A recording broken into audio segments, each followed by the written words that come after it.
மோக வசீகரம், வாக்குபலம், பிரம்மச்சரிய சக்தி, இப்படியாக 16 பேர்களை அழிக்கவல்ல பிரம்ம மந்திரம் காயத்ரி மகா மந்திரம்.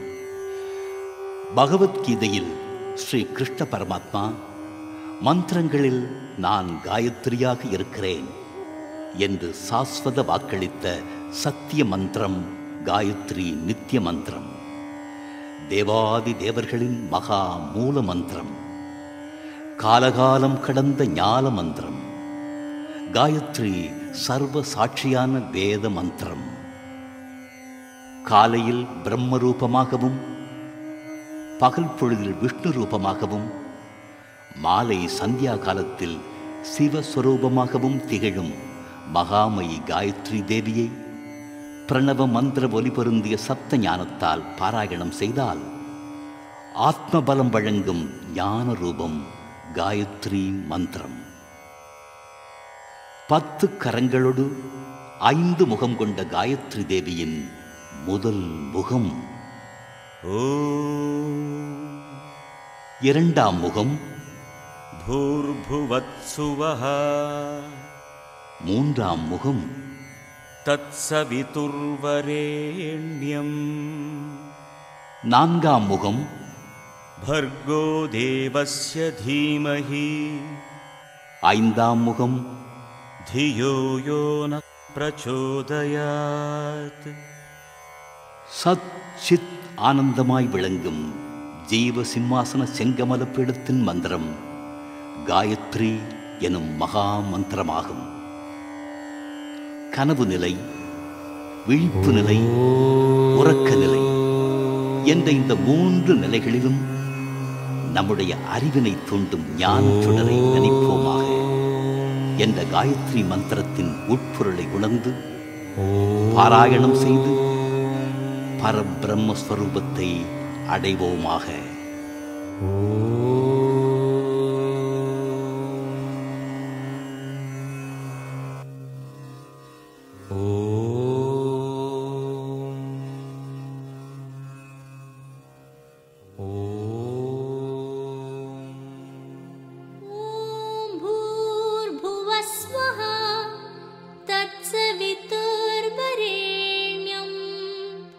भर्गो देवस्य धीमहि धियो यो नः प्रचोदयात्.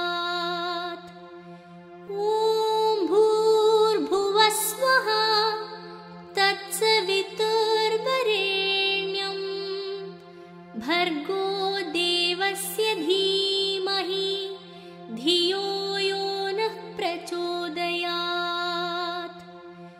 ॐ भूर्भुवः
शिवाय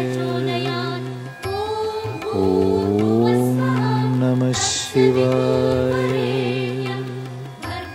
ॐ नमः शिवाय ॐ नमः शिवाय ॐ नमः शिवाय शिवाय ॐ नमः शिवाय ॐ नमः शिवाय ॐ नमः शिवाय ॐ नमः शिवाय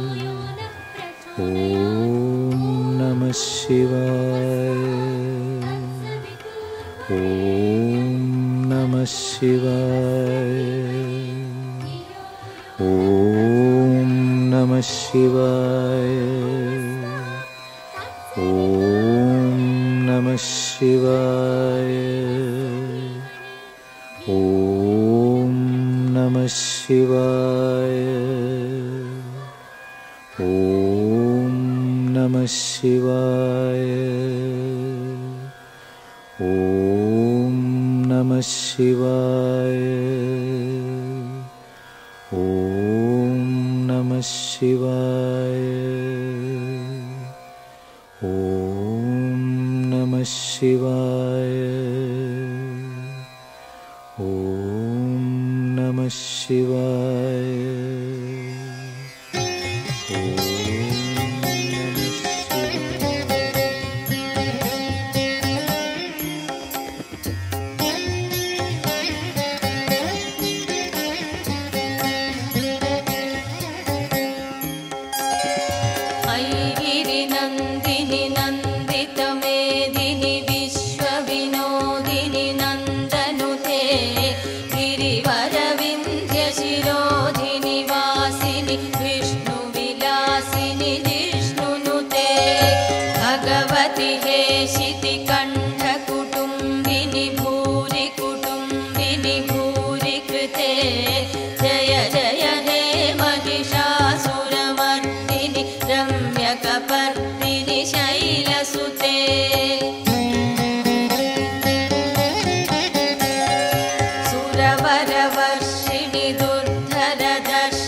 शक्तिभृते चतुरविचारधुरीण महाशिवदूतकृत प्रमथाधिपते दुरितदुरीतदुराशय अम्बा शाम्भवी अपर्णा उमा पार्वती काली हैमवती शिवा त्रिनयनी कात्यायनी भैरवी सावित्री नवयौवना शुभकरी साम्राज्यलक्ष्मीप्रदा चिद्रूपी परदेवता भगवती श्रीराजराजेश्वरी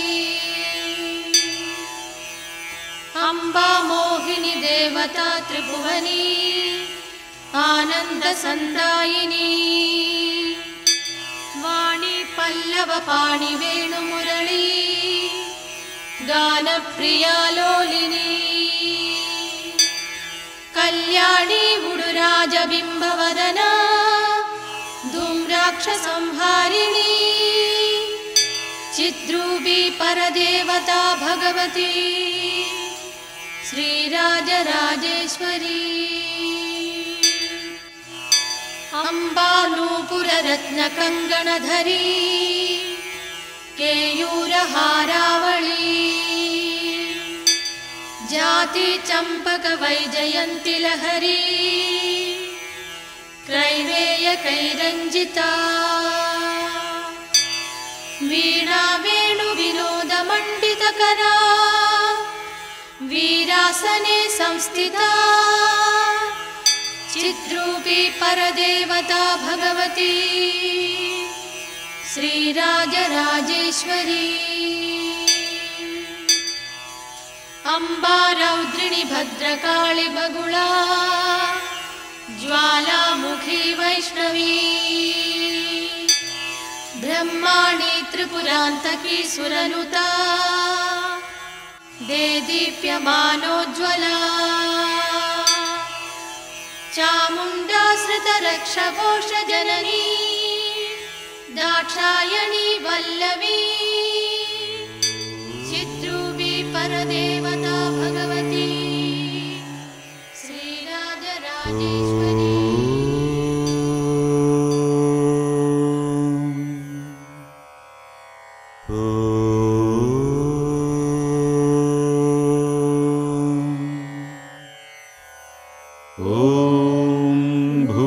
भूर्भुवत्सुवः तत्सवितुर्वरेण्यं भर्गो देवस्य धीमहि धियो यो न प्रचोदयात्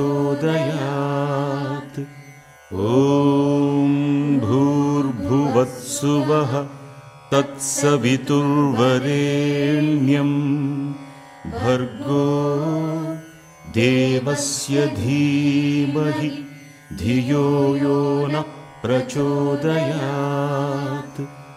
ॐ भूर्भुवत्सुवः तत्सवितुर्वरेण्यं भर्गो देवस्य धीमहि धियो यो न प्रचोदयात् ॐ भूर्भुवत्सुवः तत्सवितुर्वरेण्यं भर्गो देवस्य धीमहि धियो यो न प्रचोदयात् ॐ भूर्भुवत्सुवः तत्सवितुर्वरेण्यं भर्गो देवस्य धीमहि धियो यो न प्रचोदयात् ॐ भूर्भुवत्सुवः तत्सवितुर्वरेण्यं ॐ नमः शिवाय ॐ नमः शिवाय ॐ नमः शिवाय ॐ नमः शिवाय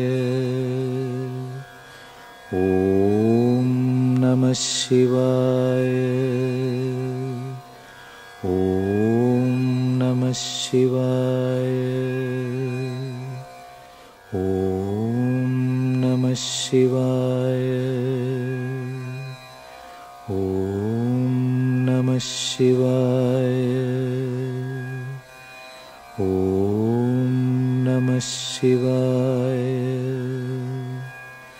Om Namah Shivaya. Om Namah Shivaya. Om Namah Shivaya.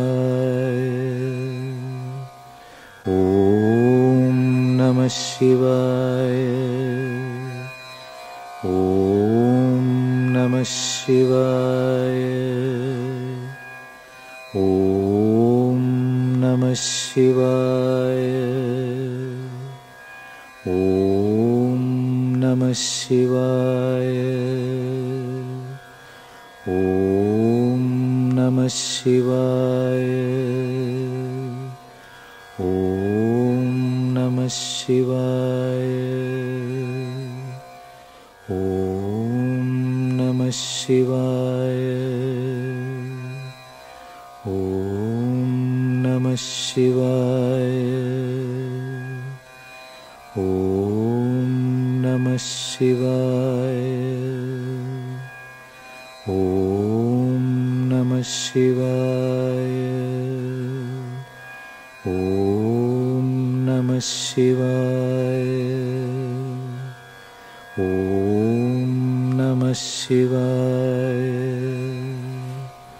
ஓம் மகாகணபதி துணை Namah Shivaya. சிவமயம். ஓம் நமோ நாராயணாய. குருஜி அருள் சிவ ஆறுமுகனார் காப்பு.